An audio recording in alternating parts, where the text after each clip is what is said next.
Captain Kim Jin-ho gripped the cold metal railing of the bridge as the massive alien fleet came into view. Through the reinforced glass of the starship New Dawn, he could see ships unlike anything humanity had ever imagined. Some looked like floating crystals the size of skyscrapers. Others resembled organic sea creatures with glowing tentacles that pulsed with strange energy. The largest vessel appeared to be made of liquid metal that constantly shifted and reformed itself. "Sir, they're requesting permission to dock," Communications Officer Choi Hana reported, her voice betraying a mix of excitement and nervousness. This was the moment Earth had been preparing for since receiving the first alien transmission 3 years ago. Ambassador Park Min-ji walked across the bridge, her ceremonial robes flowing behind her. In her hands, she carried a specially crafted container holding humanity's greatest treasures: recordings of Mozart and traditional Korean music, digital copies of Shakespeare and ancient poetry, scientific breakthroughs, and artwork from every corner of Earth. These gifts represented the best of human civilization. "How many ships are out there?" she asked, peering out at the spectacular display of alien technology. 47 vessels from 12 different species," Lieutenant Bae Sumin answered from the navigation console. "Each ship design is completely unique. The energy readings are off the charts." Dr. Lee Sung-ho, the mission's lead scientist, was frantically taking readings with his instruments. "The propulsion systems alone could revolutionize space travel. Look at this." He paused, studying his scanner.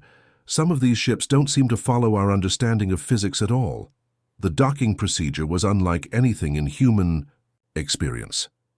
Instead of traditional mechanical connections, beams of soft blue light enveloped the New Dawn and gently guided it into a massive hangar bay inside the largest crystalline ship.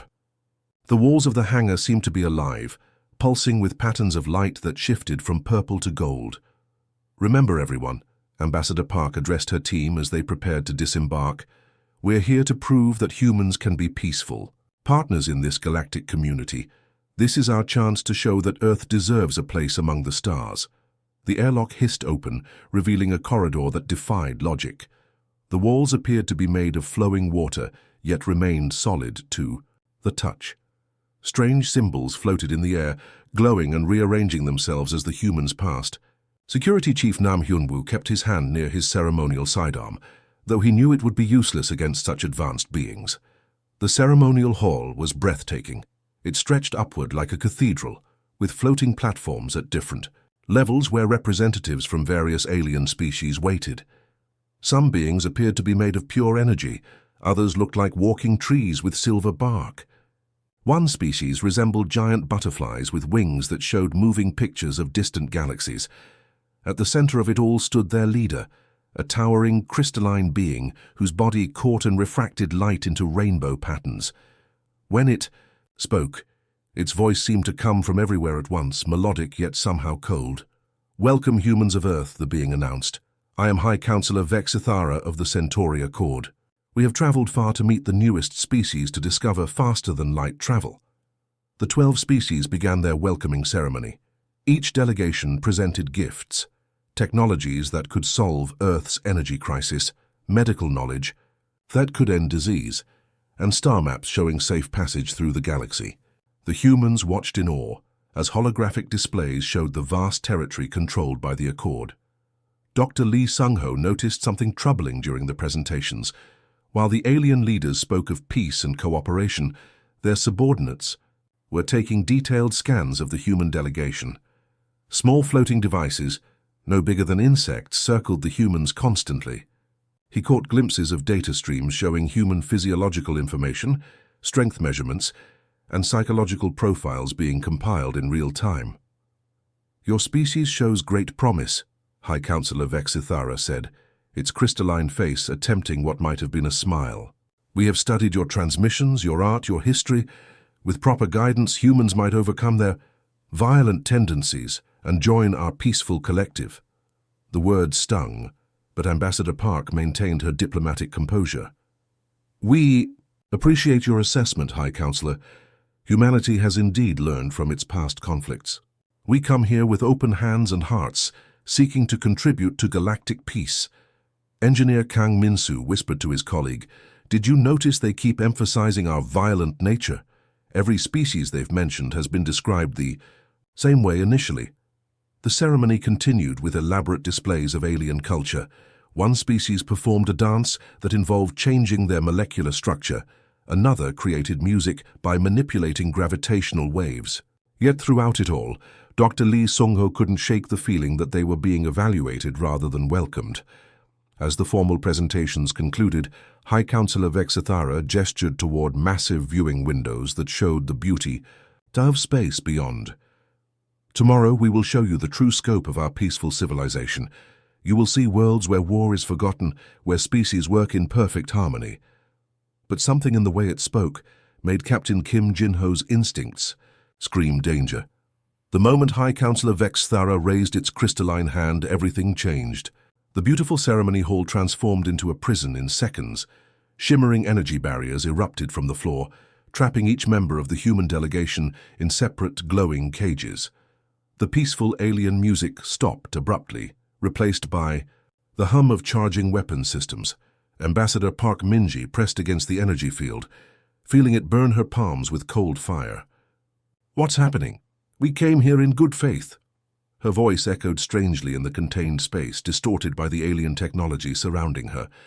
High Counselor Vexithara's entire demeanor shifted like a mask being removed. The gentle, welcoming expression melted away, revealing something cold and predatory underneath. Its crystalline body began to pulse with darker colors, deep reds and blacks that seemed to absorb light rather than reflect it. "Indeed you did come in good faith," the alien leader said, its melodic voice now carrying an edge of cruel amusement. "And now you'll serve us, as all species eventually do. You see, humans, the Centauri Accord doesn't seek partners. We collect workers." The other alien species around the hall began to change as well. The butterfly-like beings folded their beautiful wings to reveal razor-sharp claws. The tree-like creatures extended thorny branches that dripped with something that definitely wasn't sap. Even the energy beings took on more threatening forms, crackling with dangerous electrical discharges. Dr. Lee Sung-ho watched in horror as his worst fears came true. "Those scans," he whispered to himself, "they weren't studying us for cooperation. They were evaluating us for labor."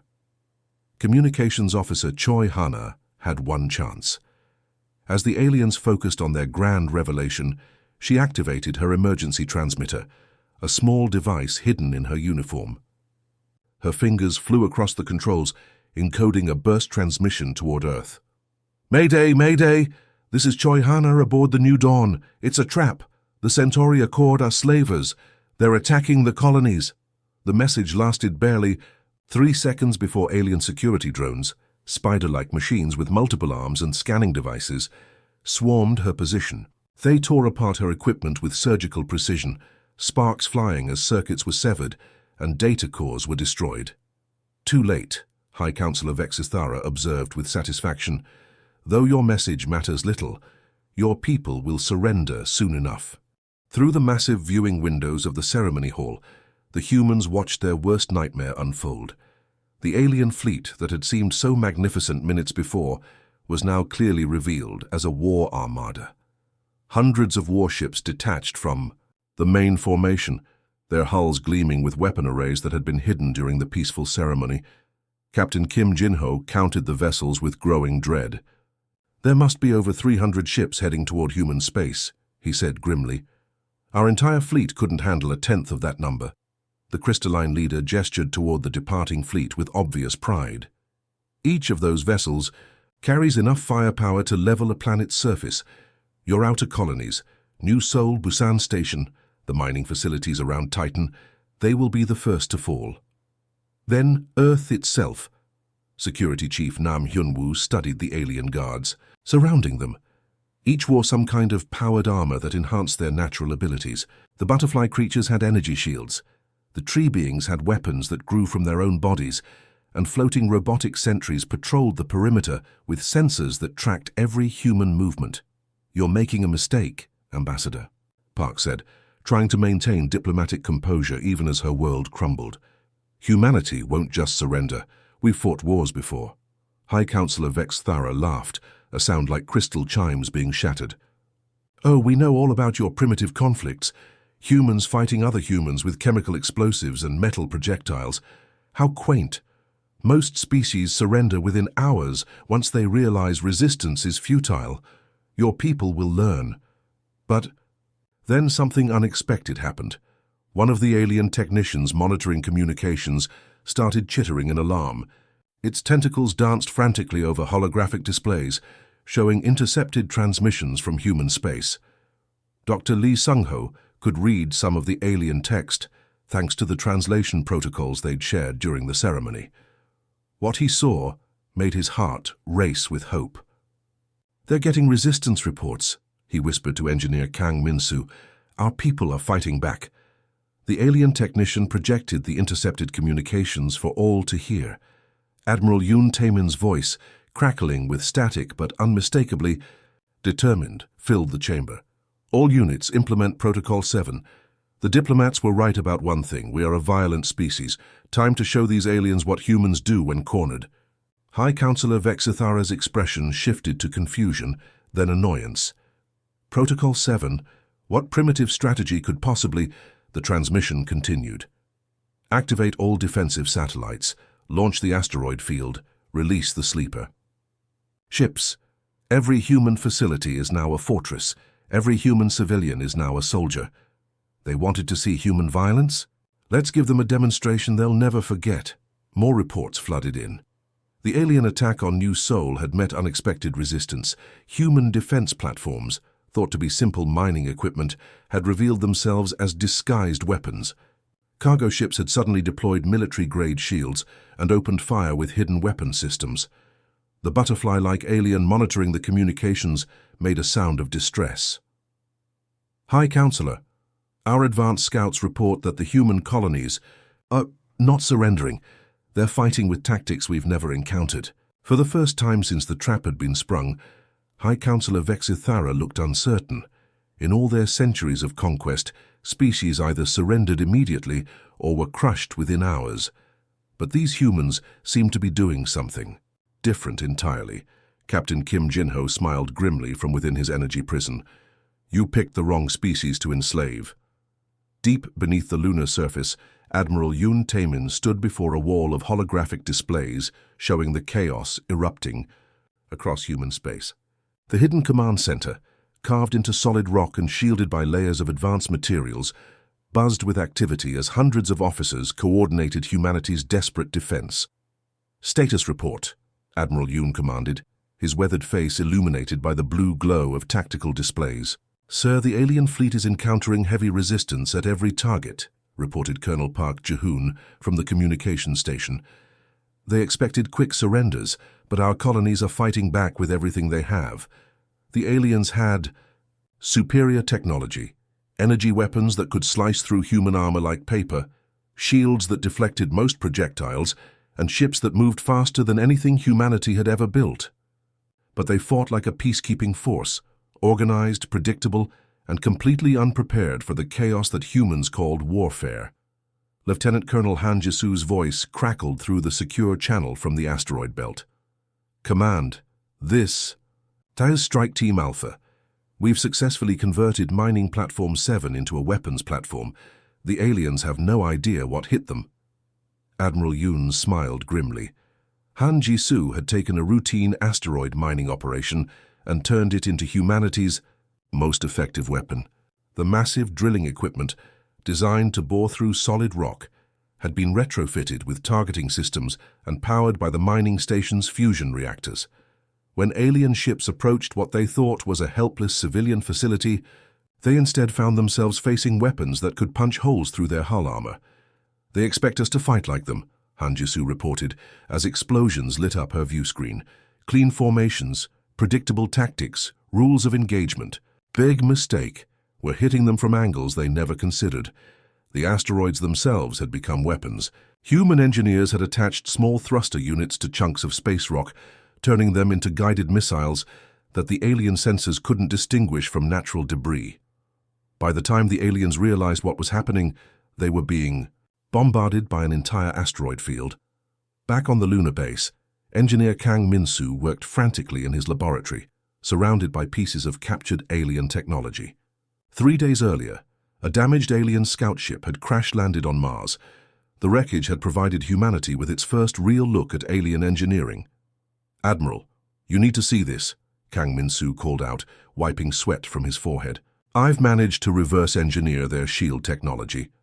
The alien shields worked on principles that human science was only beginning to understand, something involving quantum field manipulation and energy redistribution.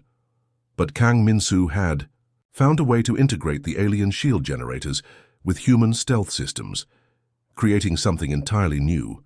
The result is devastating," he explained, activating a prototype fighter craft in the testing bay.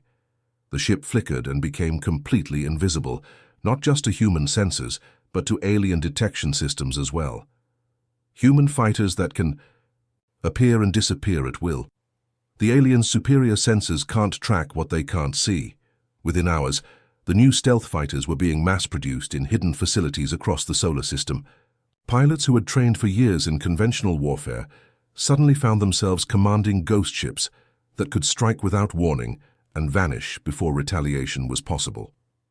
Captain Lee Do-yun led the first squadron of stealth fighters into battle near Jupiter's moons. "This is Ghost Leader to all units. Remember, we're not trying to match their firepower, we're trying to drive them crazy." The alien fleet commanders watched in confusion as their ships began exploding without any visible attackers. Their advanced sensors showed empty space, but their vessels were being picked apart by invisible enemies. The psychological effect was devastating. How do you fight an enemy you can't see? Meanwhile, thousands of light years away, the human diplomatic team remained trapped aboard the alien command ship. But they weren't sitting idle. Security Chief Nam Hyun-woo had spent the peaceful tour memorizing every corridor, every security checkpoint, every potential weakness in the alien facility. "The guards change shifts every 6 hours, he whispered to Ambassador Park Min-ji during their meal period. "They're overconfident. They think we're just harmless diplomats." Dr. Lee Sung-ho had been secretly analyzing the alien technology around them, using equipment hidden in his medical scanner.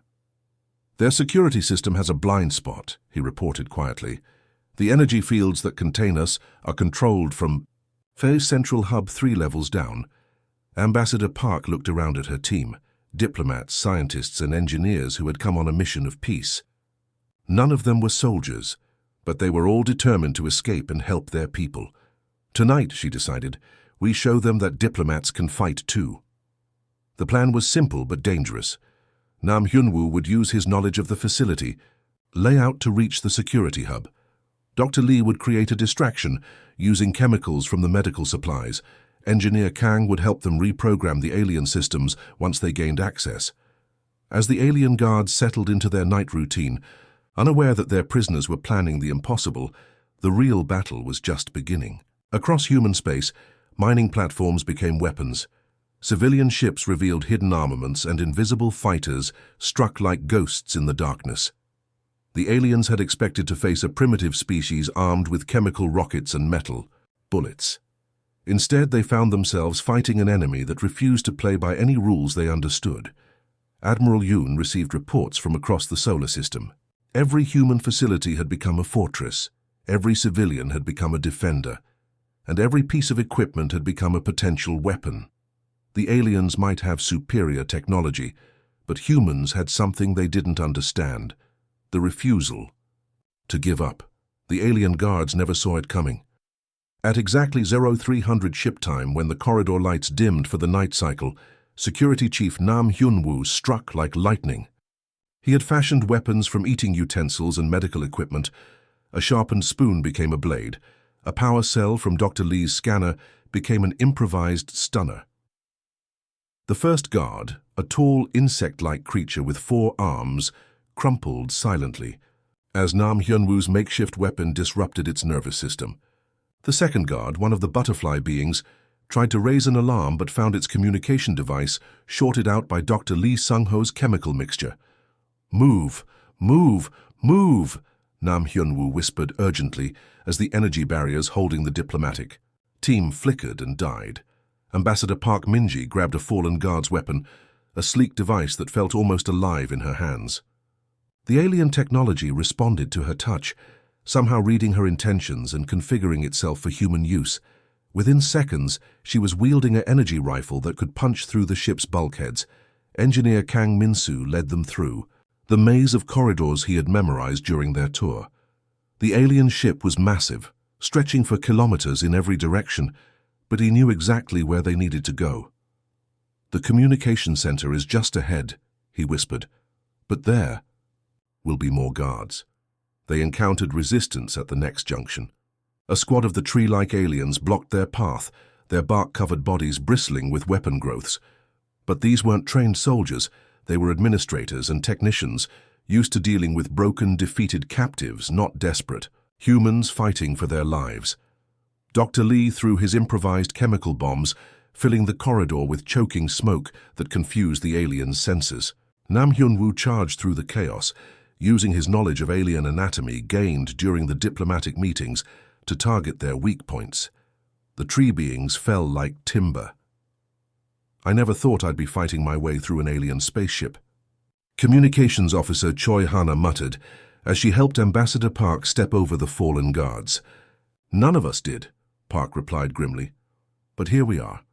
The communications center was a marvel of alien technology, holographic displays showing star maps, energy patterns that represented messages traveling across the galaxy, and control interfaces that seemed to read the operator's thoughts.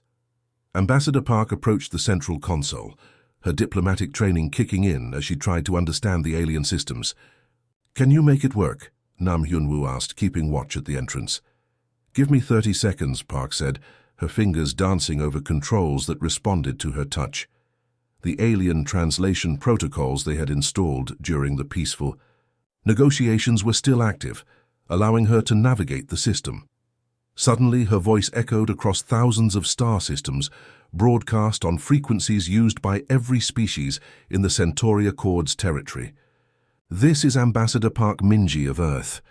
I speak to you from within the heart of the Accords command ship. We came in peace, but we discovered the truth. The Centauri Accord are slavers, not peacekeepers. On worlds across the galaxy, enslaved." Beings looked up from their forced labor as the transmission reached them. Species that hadn't heard their own languages spoken freely in centuries suddenly heard words of hope. "We call on all enslaved species to rise up," Park continued, her voice growing stronger with each word. "You are not alone. Earth stands with you. The time for freedom is now." The effect was immediate and explosive. On the mining world of Zerion Prime, the enslaved Kethmari threw down their tools and attacked their overseers. On the agricultural planet Vidania, the plant-like Sylvani used their root networks to coordinate simultaneous uprisings across entire continents. Even in the deep space factories, workers who had forgotten their own names suddenly remembered what it meant to fight for freedom. Back in human space, Admiral Yoon Taemin watched the galaxy-wide rebellion unfold through intercepted alien communications. "It's working," he announced to his command staff. "The entire Accord territory is in chaos. Now we strike." Operation Thunderstrike launched with precision that would have made the aliens proud if they weren't too busy panicking. Every human ship in the solar system, from massive battle cruisers to tiny courier vessels, formed up for the largest military operation in human history.